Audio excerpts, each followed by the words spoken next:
the early days when Black Sabbath first started hammering out those haunting chords, heavy metal music has always fascinated individuals. It's had such a strong fan base and following throughout the years, especially in the Bay Area. Bands like Metallica, who even though they didn't start out in the Bay Area, once they came up here, they developed a loyal fan base and really revolutionized heavy metal, especially in the thrash metal world. Other bands such as Sleep, Nuth Grush, and I'm talking also bands like Death Angel and Forbidden had such an important part in the Bay Area sound. Of course, there's so many bands I can name, but Bay Area metal in general is just something that has grown and been strong for many and many years. My name's Robbie Stevens. I had a radio show in college, the Hard Rock and Heavy Metal Zone.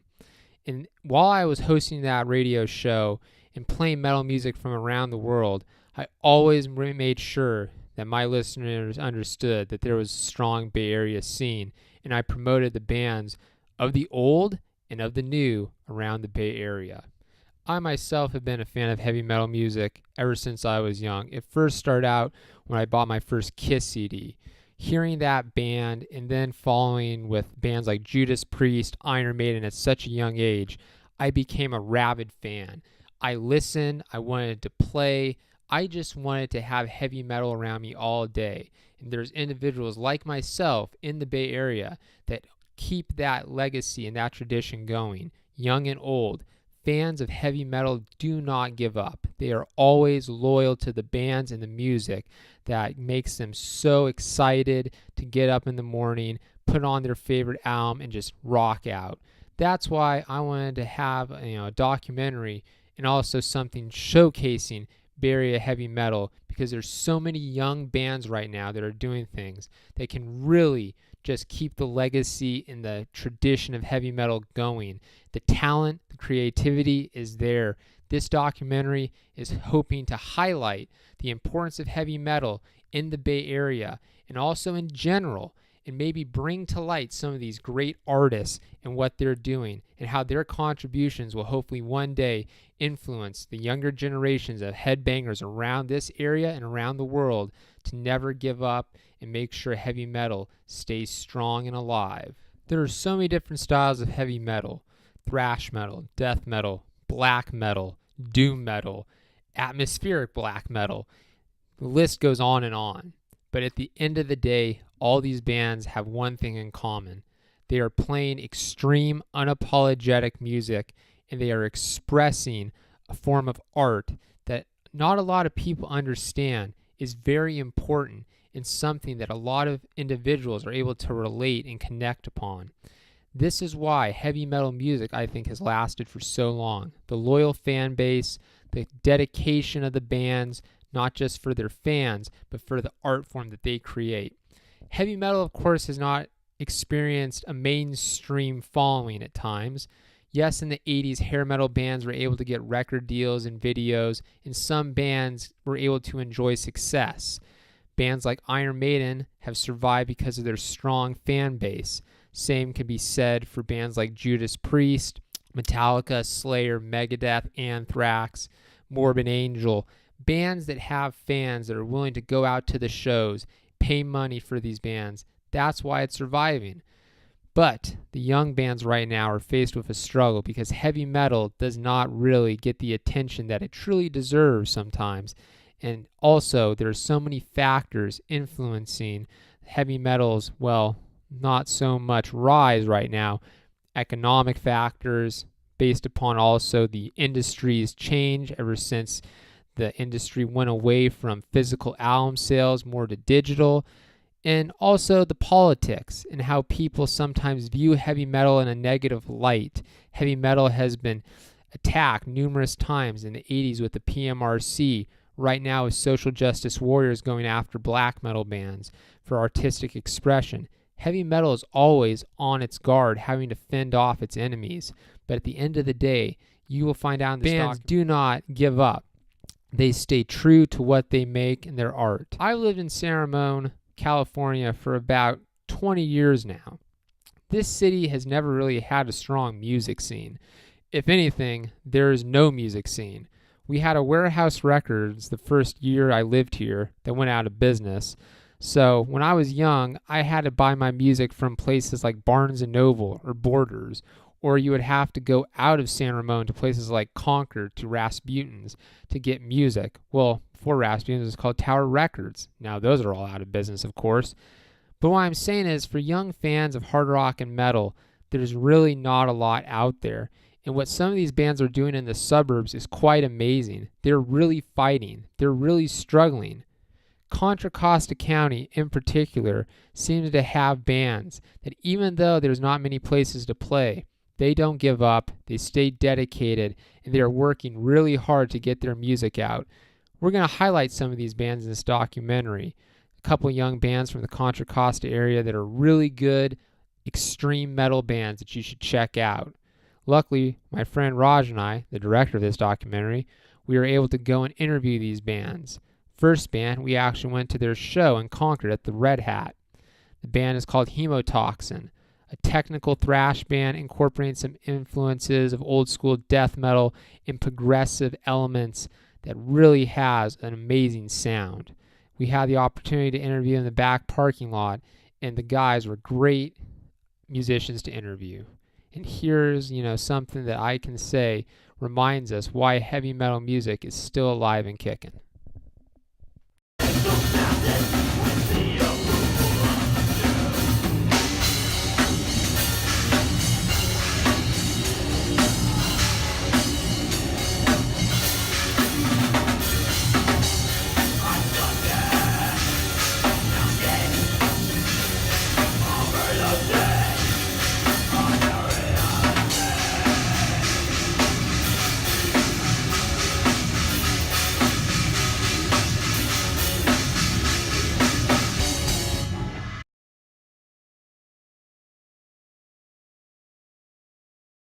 I'm joined with Contra Costa Valley Zone.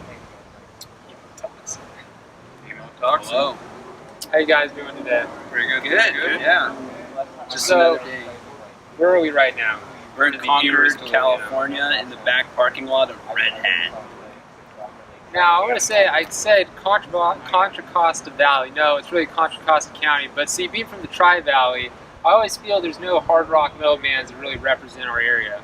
I've been here for a long time, and it's just been unfortunately dry. But over the years, bands have come along. Well, you guys, one of them. What kind of stood out in the beginning, like when you first started playing? What was something you really enjoyed? Maybe there was a show that you felt, wow, this is what it's all about. Like just a real group of people who all got together. The scene was real great. You had a bunch of bands coming up at once that were really thriving. To Necrosin, Truth Decays, Apothecary, just name a few.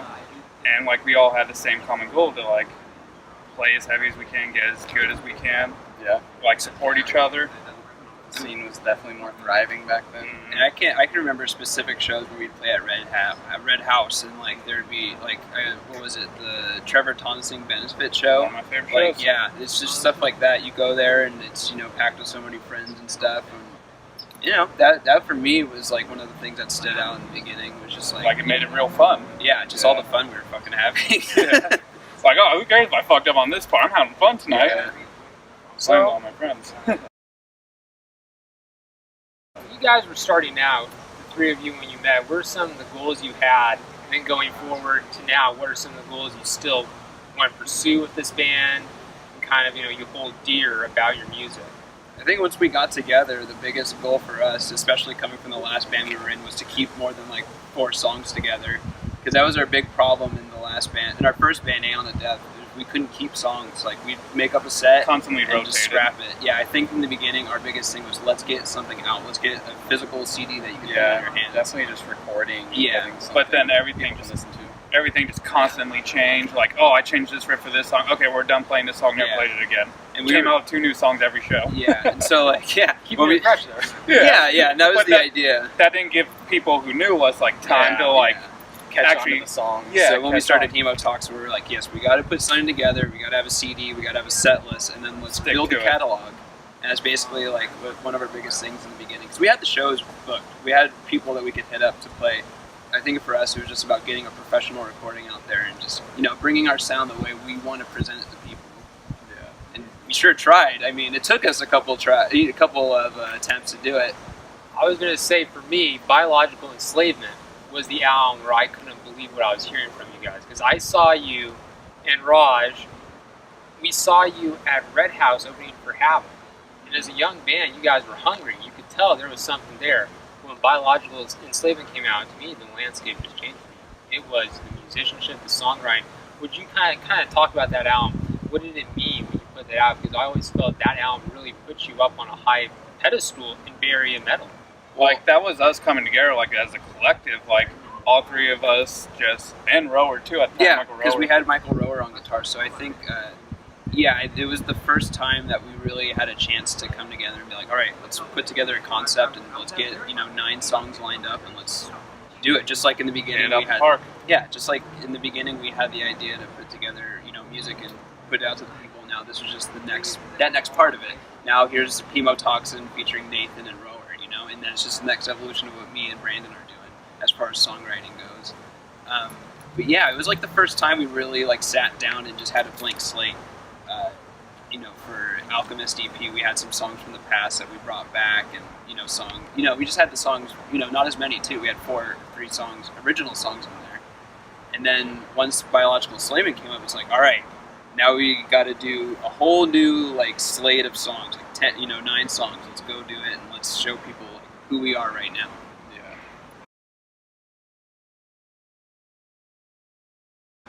So I want to kind of now talk a little more about the future here. We're in Contra Costa County. What do you see with young metal bands coming up here? What would you recommend for them? Kind of your wisdom, because being now sort of like now you're the veteran in a way. Kind of. You've been working hard at it. Now, what would you say to these young bands coming up?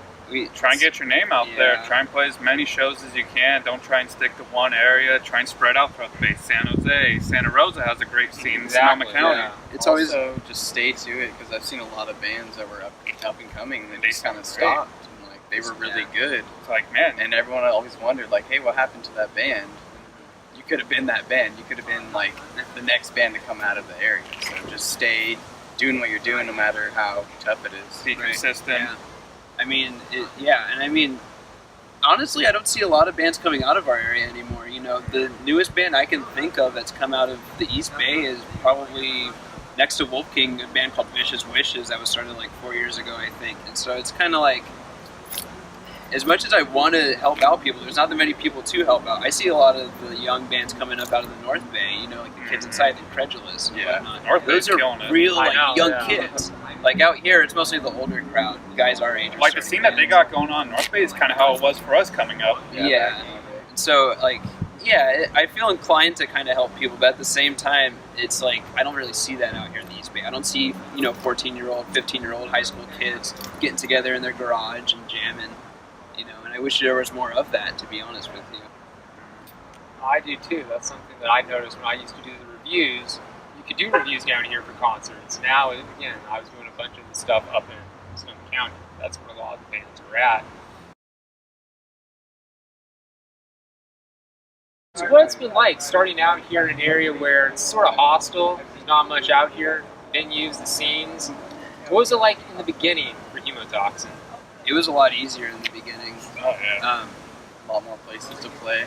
And we were a lot younger, so there's a lot more free time and motivation to get up and get out, go to shows, hang out with people, all your friends from high school, or not our friends from high school. Our friends from high school didn't really go to shows unless it was at, the Mutiny downtown in Antioch.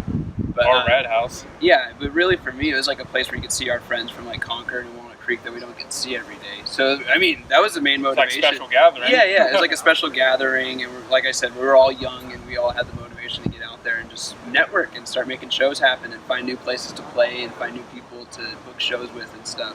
So I think I'm sure it's just as plentiful now as it was then, probably in other spots, but back then, where we were at, there was a lot more going on. Lawman is closed, Mutiny's closed, Red House closed, yeah, the house. Those were all places we played, frequently. Yeah. We have a review or a critic. I'm interested just because, again, when you're a band, you're starting out, you guys, when you were younger, some of the first reviews coming in for Hemotoxin, what was it like reading those? How'd you feel? When I was 16, it was pretty shitty. We were really young back then, and so we didn't know exactly how to do certain things. Didn't really have a care We were either. professional, I guess you could say, and so some people made a point to, kind of like a fuck it attitude too, like yeah, we also they had that like as it. well. Yeah, so but some people in the beginning were really harsh on us as far as like, oh, these guys, they didn't do this or that, or they said that we got a lot of that in the beginning. But yeah, the way I take it is just like whatever. You can say what you want about me as long as you're saying something. As long as we're getting our name out there. Yeah, and I mean, like, I don't know. I feel like people these days are so inclined to just hate something that they find something they remotely don't like, they're gonna latch onto it, and they're just gonna they're gonna suffocate it, And so I'm just glad that hasn't really happened to us. People will say mean things and just let it go. Thanks.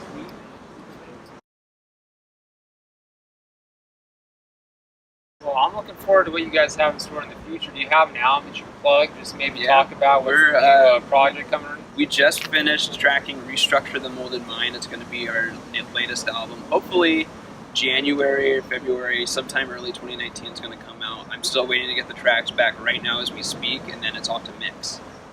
So yeah, just very anticipating that, right? Absolutely. Yeah, I've been listening to right away. Almost. Yeah, I've got all the rough mixes like on my phone, and I've been listening to them for weeks, and it's just like, Can't wait to do it. yeah, I can't even begin to describe like how excited I am just hearing this stuff. And we got a lot of cool surprises, special guests and whatnot, and just friends that helped us make this album even better, than we had it originally. When we had all the songs done, and now through the recording process, I feel like there's a new special element that's been There's like an added color. Yeah, I think people are really going to be surprised when this thing comes out. Really heavy. Yeah, the depth of it and just like the intricacies and everything. Well, I look forward to it. I'm sure the people watching this look forward to it. Hemotoxin, thank you for fighting for hard rock and metal. Contra Costa. Till I die! Signing off. Bands like Sadus. You've also had bands like Impaled. Bay Area death metal just keeps on growing. And the young bands follow that tradition just as well as the old bands. Dismembered Carnage out in Antioch, California really has a brutal sound. Their songs are unapologetic. Some of their songs people might say are a little extreme, but I think it's what's needed in heavy metal right now, to not compromise and say what you want without the fear of being scrutinized. So when we had the opportunity to watch Dismembered Carnage practice, I was extremely excited to see them working on their craft and just not giving up, because these guys know hard work is what it takes to make your music one day really make a difference.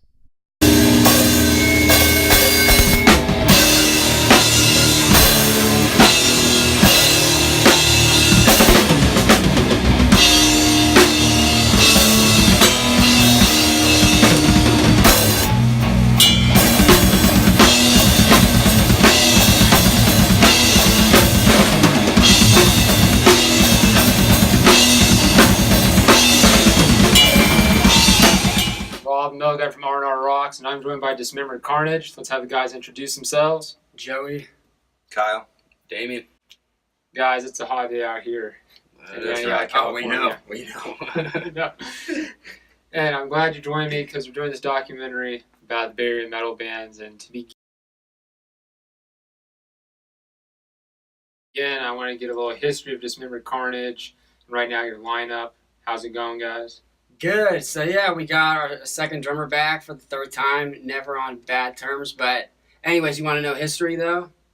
Okay, it's gonna be a long story. Yeah, so I mean, let's dive right into it. But yeah, we started in 2012. It was me and my buddy Shane. We just wanted to just jam because a lot of the death metal at the time was very technical and very slammy and stuff like that, which was cool. But we wanted to start something very just kind of just groovy and basic and stuff like that. And then I'd known Damien from his old band Macerate. Yeah.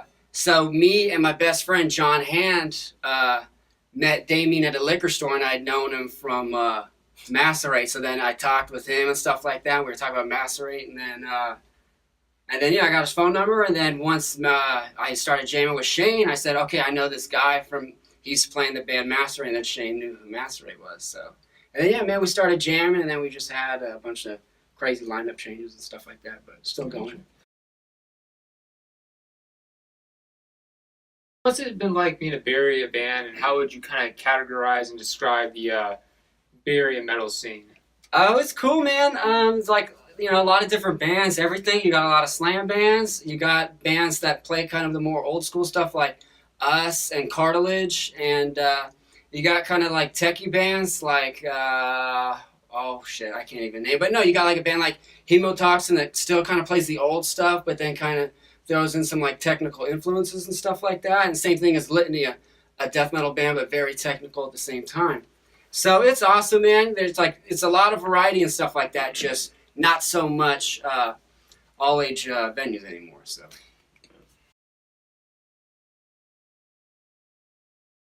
Could you touch upon that? I wanted to talk about the venues in this area, or the lack of really venues in this area, guys. Red House is a place I saw you that has unfortunately shut down. And kind of talk about that. You know, there's not many venues in this area. And also, after losing Red House, that has really kind of hurt. Yeah, it was too bad. It was way too bad because, you know, like Joe was saying earlier, you know, there's it's an all-ages venue, nice and local, a lot, you know, right in between a lot of different spots. It's, a lot of places are shutting down, you know. I've noticed some bars are kind of doing some local music here and there, and that's always cool. But well, yeah, and then I forgot, there used to be Colorblind Studios, and then the freaking owner got in some trouble or whatever, and then that shut down. But I mean, his old band played there, and his old band used to rehearse there too. They had shows there. I don't know if they had shows there legally or not, but yeah, it sucks. But I mean, you know, it is what it is. And the thing is, you don't play. I mean, you could do it, but you should be playing music because you want to play the music. You don't play it because, oh, we're going to play at this awesome venue and there's going to be 1,000 people there. And don't get me wrong, everybody wants to do that. Yeah. But you know what I mean? That's why, this is how I feel. I feel like a lot of bands have dropped because, oh, well, there's no venues, you know, you know, this sucks, nobody comes out anymore and stuff like that. And so that, you know, that would mean then they might maybe be in it for the wrong reason. Maybe they don't. You know, they're bummed about, like, the crowd not being there or whatever. I understand what you're saying. You know, bar shows only and stuff like that, so.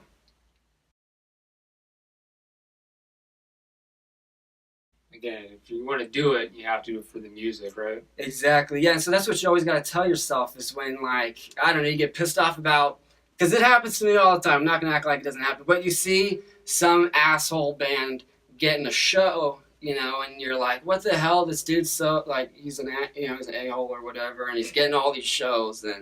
But then you just got to remember, like, you know, you're not playing in a death metal band because you want to play with, you know, all these big bands, even though that'd be nice. You know, playing it because you enjoy playing the music, you know what I mean? I understand. Now, what's it been like, because we were talking here earlier, you played in Fresno. Kind of talk about going to another area, so outside our Bay Area metal scene, going out there and experiencing that. It was super exciting. Okay, wait, something I got to say about that, though.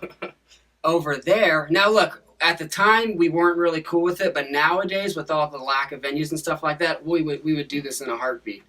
Over there, if you want to play with a touring band, let's see, they just had that band Assassino. They got bands like everything from like Origin and Cattle Decap coming through there very rarely. But yeah, so we went and played there with Cattle Decapitation. It was pay to play. So that was something we weren't used to up here. It was $560 for the opening slot. So, which was cool, and the promoter was nice to us and stuff like that. We had issues with sound at first, but the thing is, there's not many shows down there, so the crowd is really hungry for, you know, metal music and stuff like that. So, anything else to say about that? I don't know. I thought it was fun. Yeah. Yeah, definitely. I mean, all the people were really cool there. I mean, I've never seen so many energetic people. You know, So is a young crowd too, which I was shocked to see. You know, right, yeah, really cool though. So it's like they're more, I guess, open-minded, and you know, it's the same thing as North Bay, way more open-minded. You know what I mean? Like instead of like, oh, I don't want to watch this band, they're a slam band. I don't want to watch this band, they're a tech death band. I don't want to watch this band, they play old school death metal or whatever. Just like, so I think there is a lot of that here. I see it. Some people will go outside for some bands or Or, you know, a lot of it is they just show up to see their friends, which is cool, and I understand. You know, your friends don't want to watch other people's band. You know what I mean? They just want to see their buddies, and that's understandable. So, Gotcha. So before we wrap up here, I want to get your take on the future for your band and kind of what you got going. Yeah, so right now we've just been rehearsing and going over new songs for a new album. And then after that, just play a couple shows. But, I mean, the album will probably take a while because everybody's got crazy schedules. Usually we can only rehearse on a weekend and stuff like that.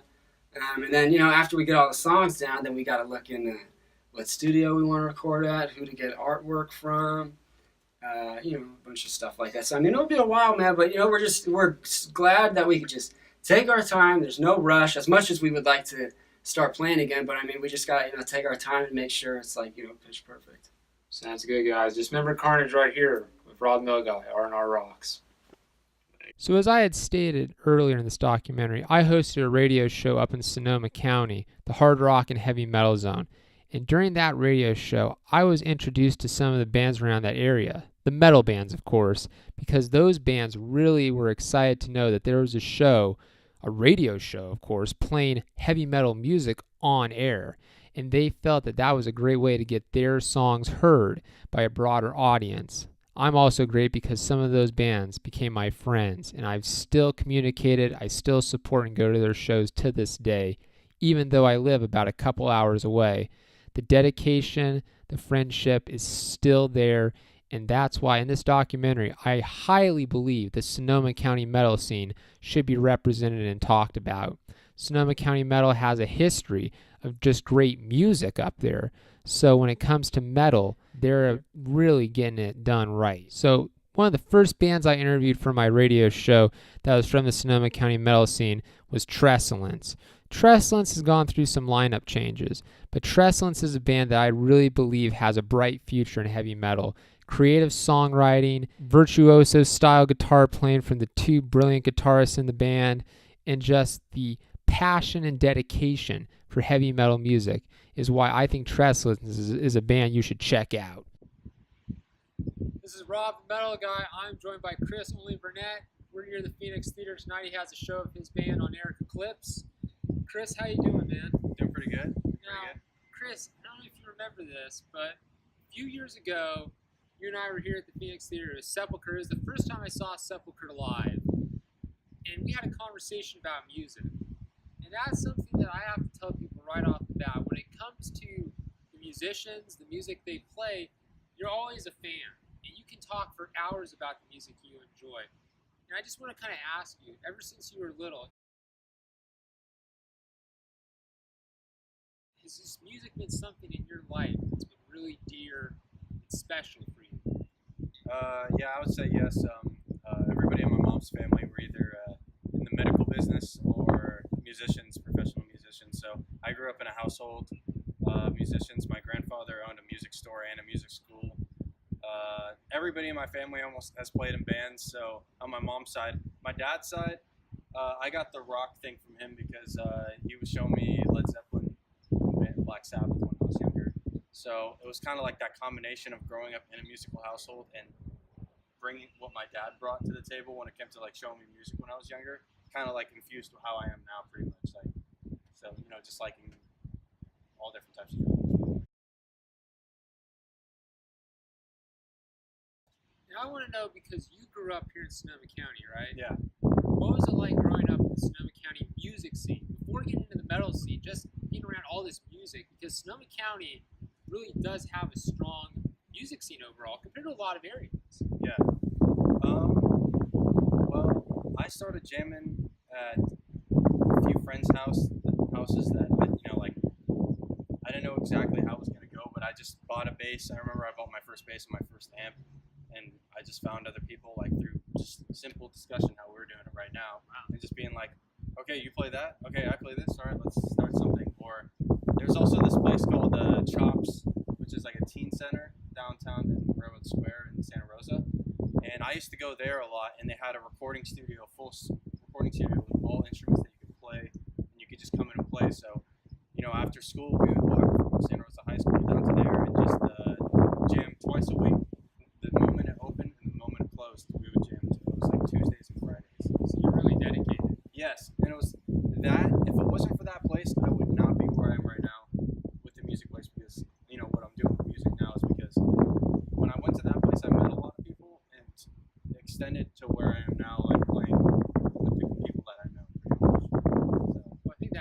that you had something there like Chops, you know, and you also have places like the Phoenix. And speaking about, you know, playing the Phoenix, or you're playing the Phoenix tonight, what is it like? Because the first time you played here, and I'm sure you've gone to shows before that,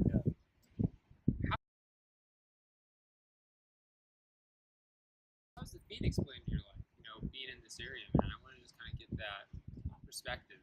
I mean, on a musical level, it's like a second home, pretty much. I would say, just because you know it's given a lot of foundation for a lot of the younger bands and just bands in general. It doesn't matter, you know. And Tom, you know, who runs the place, is just a really cool guy and is really supportive of younger bands and up and coming people. So, you know, having a place like that, like the the size of it, and just like playing in a place that's pretty much like big, not just bars all the time.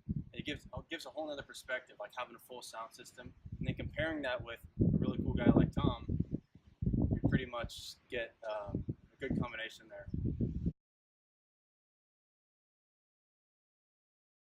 Now, Chris, wrapping up, I want to know, what is the future and what do you hope for the Sonoma County metal scene and the Bay Area metal scene in general?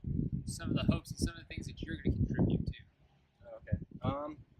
Well, things that I hope is that, like, and I feel like it's pretty much like this. You know, I could say that the Bay Area is like this. I don't know about the whole place, but I would like to say that, you know, there's not much of that like genre versus genre crap anymore. You know, what I could say about the Sonoma County metal scene and hardcore metal scene is that, you know, we all like different styles of music, but the people that like thrash or death metal get along fine. Another band that I interviewed on my radio show was a band that just when I saw them blew me away. Their extreme attitude, their haunting style of death, black, and doom just captivated me. Barren Altar is a band that if you want to listen to something that will knock you out emotionally, they're the band to do it. I was just so excited to see them with Raj, and then also have the opportunity to interview Ryan and Edward, because these are two guys that just have some great thoughts and opinions about heavy metal music.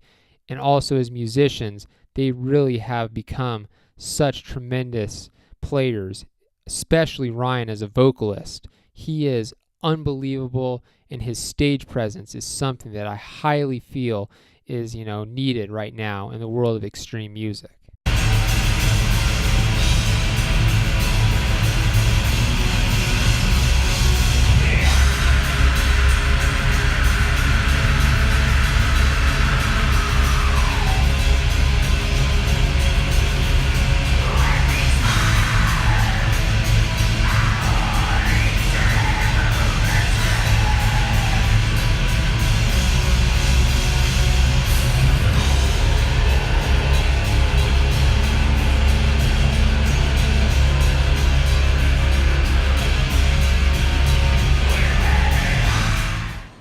Rob the Metal Guy outside the Phoenix Theater. I'm joined by Ryan and Edward of Barren Altar. Tonight we got a great show, you guys. It's an underground metal show in Petaluma, finally, in Sonoma County. It's very rare to get these. We get all these bands that kind of have that unapologetic extreme music style. What did you say? It's not often you see this. Yeah, it doesn't happen too often. They're getting more regular, but yeah, it's still rather rare. Now, for Barren Altar, how long have you guys been doing this? What have you noticed about the evolution of the band within this scene? It's been like, what, 5 years? Close to 5 years, yeah. From the time that we started in like, the idea started in September. We had a full lineup in December of 2013. So close to 5 years, yeah. And then, what was the other question? I just want to kind of know about the evolution. When you guys first started this band and you looked around the scene and the other bands in the scene, what have you noticed when you first started and now to this current point? What's going on? We noticed that there wasn't a lot of bands doing a lot of black metal, kind of doom style, you know, the really heavy shit that we really like. There's a lot more like thrash bands, kind of stuff like that. I mean, there still is a lot of that for sure. But I definitely noticed it's kind of changed. There's a lot more like doom and kind of black metal style bands. than there used to be, just in the last 2 or 3 years, I would say. Yeah, it seemed like we started playing, we thought we were the only one, but then once we started playing, then other people who also thought that they were the only one started hitting us up, and it kind of like there was more shows for it. It was really hard for us to get shows around here because even though promoters were really good to us, really liked us, it was trying to like find bills that we would fit on.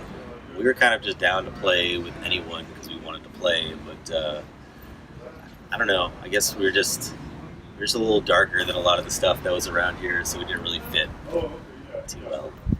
I was interested because I know you guys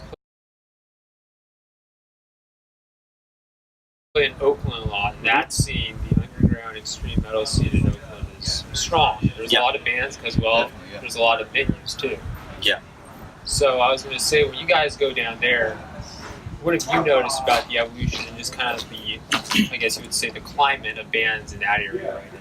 Well, we were influenced by a lot of those bands before we started. Like those were all the shows we went to, the bands that we liked, the bands that we grew up with.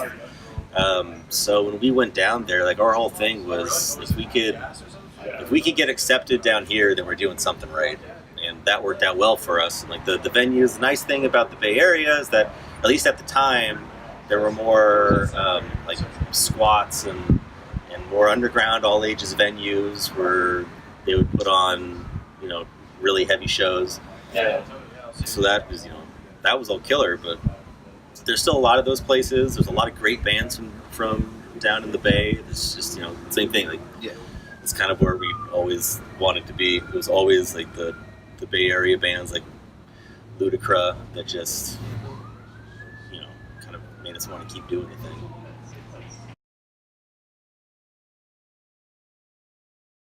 What was it like? Because I know, let's plug your brand new album. Yeah. We have a full length, Entrenched in the Faults of the Earth, that's been out for a little over a month. Yeah, it came out June 12th. You guys did a tour with that, which I always like to see Sonoma County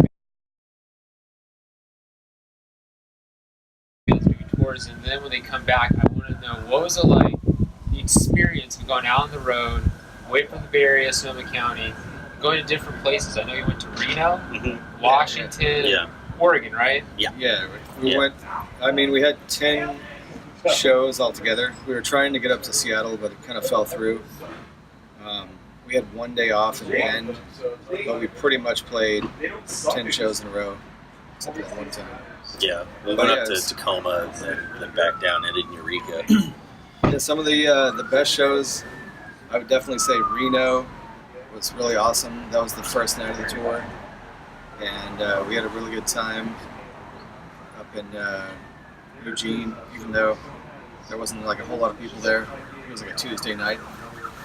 And then definitely Portland, we played with Iwata and Black Mariah and Wolfhammer. Yeah. And that was like, we were opening up for a touring band, way bigger crowd, awesome venue, that was awesome. And then the next day, we played in Eureka with some local bands there and got a really good response. It was on a Monday night. Yeah, that was the cool thing about it, is that we pretty much booked the whole thing ourselves. So we were playing with, we didn't go up as a package, we just played with different local bands, from each city that we were at. Okay. So like depending on the, a lot of weeknight shows, the turnouts would be kind of like, but the responses were always really good. So it was fun playing to new people. That was the main thing, is like playing to people who never heard us before and actually enjoying us when we were there, instead of just like, it's one thing when you're playing to a bunch of your friends and bands that and it's like a real close-knit community, and everyone's having a good time, and it's just like, it kind of feels like a party. And then it's another thing when you're trying to bring it out there to people who have no reason to come to your show.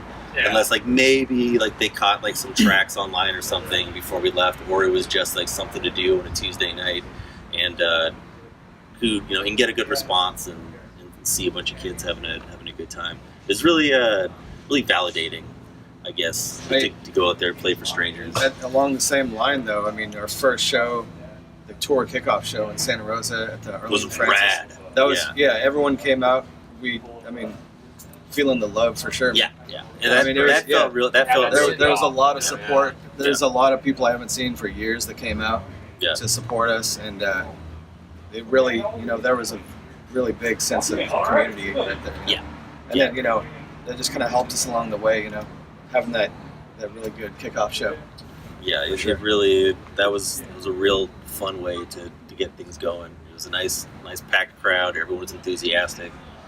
It was really really got things going before we went to like kind of see how it was gonna work in front of cities we've never been to. The new experience, Yeah, right? yeah. And also, again, it sounds like you guys network. Even if you didn't have a sold out crowd, you still Yeah. met people Yeah. who loved your music and they were able to bond and connect with them. Yeah, that was the cool thing. It's like we found the people in each city who were the people to talk to the next time that we want to come around, and who knew other people that we should contact. And Yeah, like Yeah. complete strangers letting us sleep on their floors, I mean, that's awesome, man. Yeah. It was great to Stay in like, a hotel. yeah, I mean, we did stay in a hotel like 2 nights, I believe, out of the whole 10 shows. But yeah, no, it was awesome, man. Everyone, our bass player Morgan has been on tour once or twice before, so he had a lot of connections up in those areas, It really helped us out a lot too. Yeah, he hit up a lot of the people that set him up with tours in his other band, Argentavis. They're also a local band, crust band. But they'd done that circuit a few other times, so like they had the connections. But because they're more of a punk band, it was mostly punk people and punk shows that they were doing.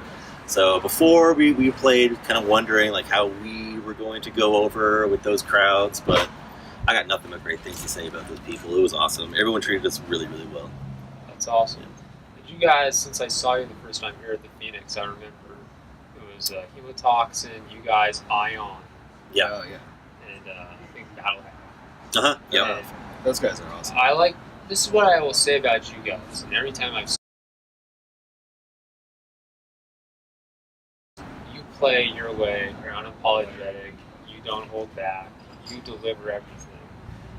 I just want to know, you guys, what is something that you stand by in wrapping this up, your personal beliefs when it comes to making music and what you want fans and people watching this to know about you guys? For me personally, if I didn't do this, I'd fucking die. Like, I have to do this, I mean, it's something that I've always done my entire life.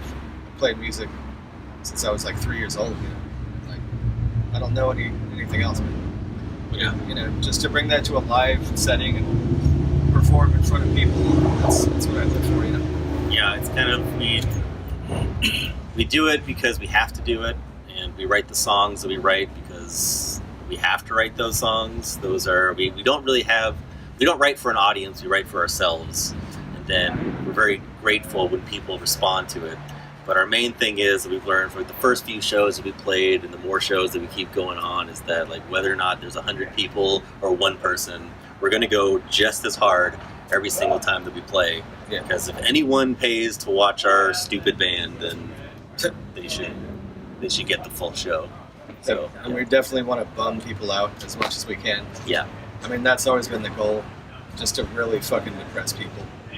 But at the same time, just have like a little light at the end of the tunnel moment. And a lot of our songs have that, It's like you're fucking down here, you're ready to put a gun in your mouth, but then you see that little light come up and you're like, oh shit, maybe it's not all bad, And then snuff it out. And then, and then back to fucking punishing, That's kind of like that's what we want to bring live, and I think we do that most of the time, as much as we can. Yeah. That's why I'm grateful to you guys. Thank you for doing this interview, guys. Thank you. Thank Keep it up, Barren Altar. Keep Sonoma County heavy and extreme. Topic I felt very strong about, and one that I really wanted to be represented in this documentary, is that a lot of cities in the Bay Area really do frown upon hard rock and heavy metal. Well, maybe not hard rock and heavy metal, but a music scene in general. San Ramon, Dublin, Pleasanton, and Livermore, the Tri-Valley area, for some reason has no venues. I'm talking there is a scarcity of venues out here. We're starving for something. But unfortunately, hope right now is lost, I feel. There's not much on the way.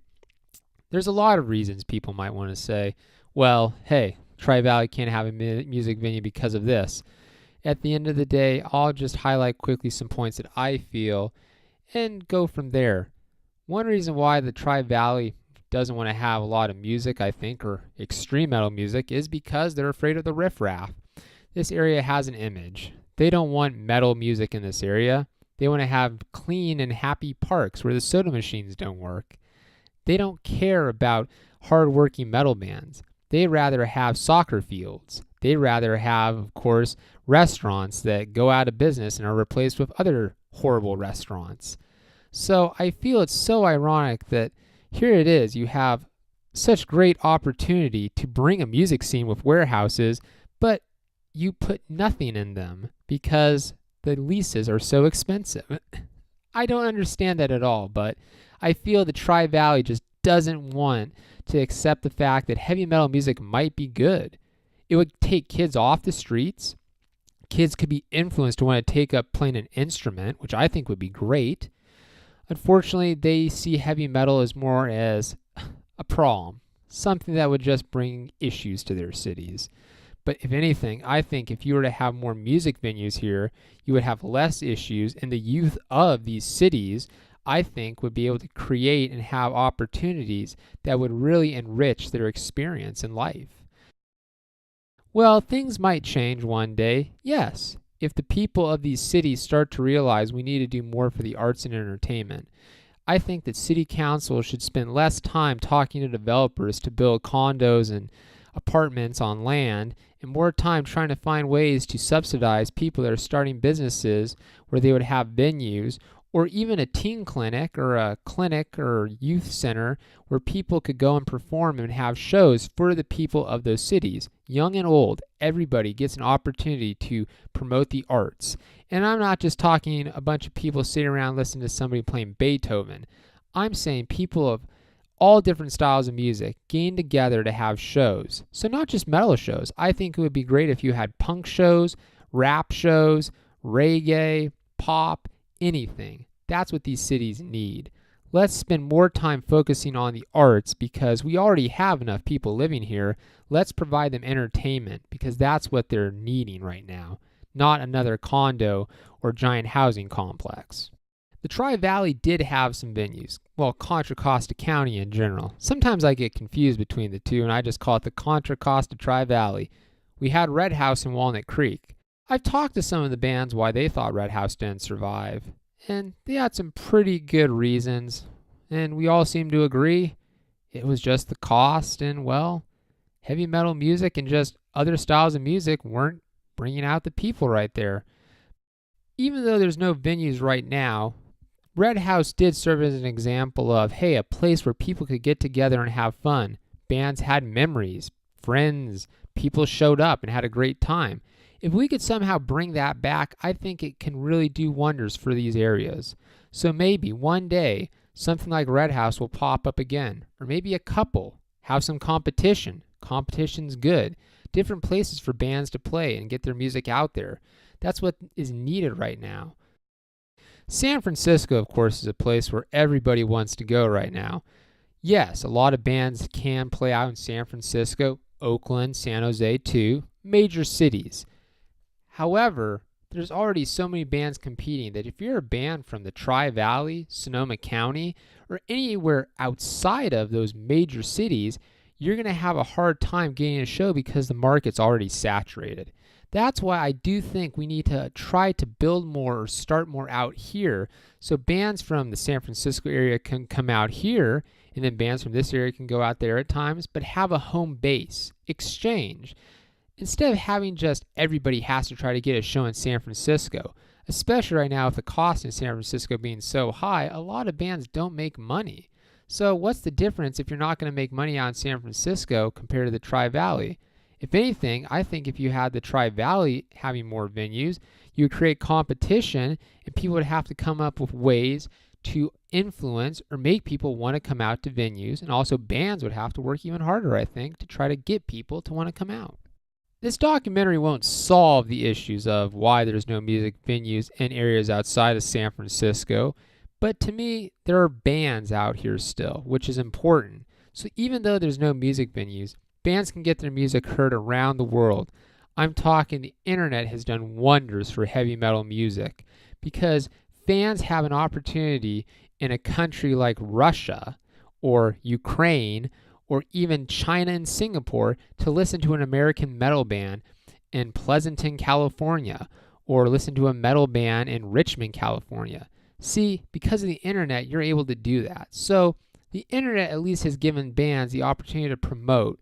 But when it comes to live shows, unfortunately, well, the internet hasn't solved that issue for us yet. In this section of the documentary, I want to talk about something that I feel very strongly about.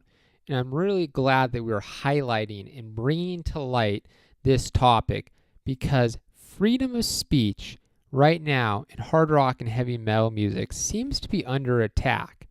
It used to be the PMRC in the 80s with Tipper Gore thought heavy metal was crude, vile. Songs should have been on a list. There was actually a list called the Filthy 15. Metal bands had songs on there like Wasp, F like an Animal. So there were bands on that list that were being scrutinized and attacked for their music. Nowadays, we've kind of moved on from that. Bands can say what they want. I mean, you have bands like Cannibal Corpse with violent album covers, songs about blood and coming. So really, right now, what's going on in heavy metal?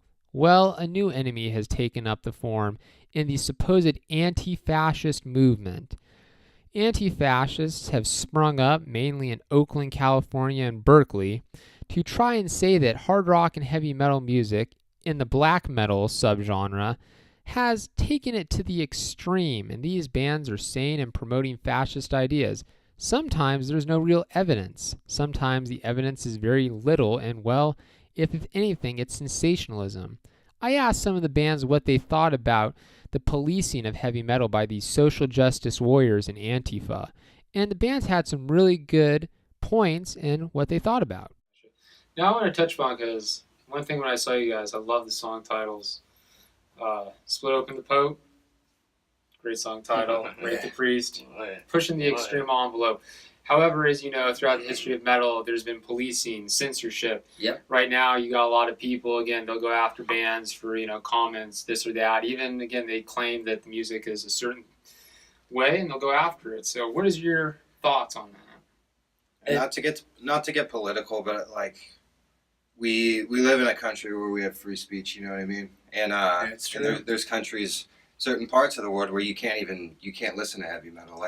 If you play in a metal band, you'll be persecuted. I think everyone just wants to, especially a lot of the younger kids, they want to get on their high horse or whatever and be like, oh, this band's racist and promotes this and violence, and just fucking have fun with it, you know? Right, People want to be nerds about it. Right, that happens a lot, yeah. People get blasted on metal sucks and metal injection. It's probably happened to Malevolent Creation about 1 million times. It even happened to Obituary a year ago. The bass player, Terry Butler, formerly of Six Feet Under, said he was a Trump supporter and he liked what they were doing with immigration, whether you disagree or not.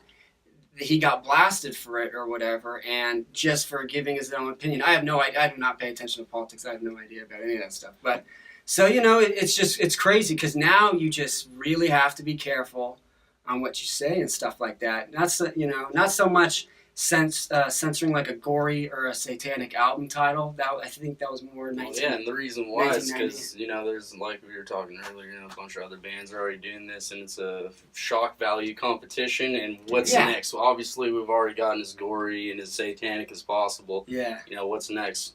Exactly. Yeah, I don't know. I mean, the limits are fucking pushed with like a band like Cemetery Rapist. I mean, that is just ridiculously insane, Or a band like Butt Fucking Corpse. Yeah.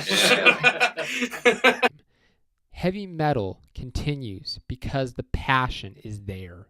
The passion doesn't die. These young bands are carrying the torch and will one day be influencing the future generations of hard rock and heavy metal bands. This documentary, we want to talk about these bands and also what heavy metal means and how areas like the Tri-Valley, Contra Costa County, and Bay Area in general need to keep promoting, if they can, extreme music. The fans, the people here, they do want it. We're around. Yes, we're not in majority, but we are there. We are fans that have passion for this music that is undying.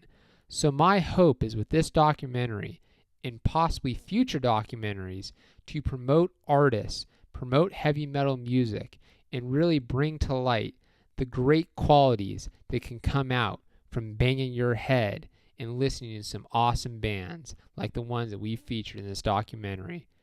So Raj and I would like to thank you all, and remember, keep being a fan of hard rock and heavy metal, and also tell people, hey, give something a chance, because you never know. One of these bands could be the band that gets you into hard rock and metal and makes you want to listen to the older bands, the other bands in the genre. It's just so great when you have music that can bring together people and everyone, no matter who you are, race, ethnicity, we all can come together and feel as one metal community.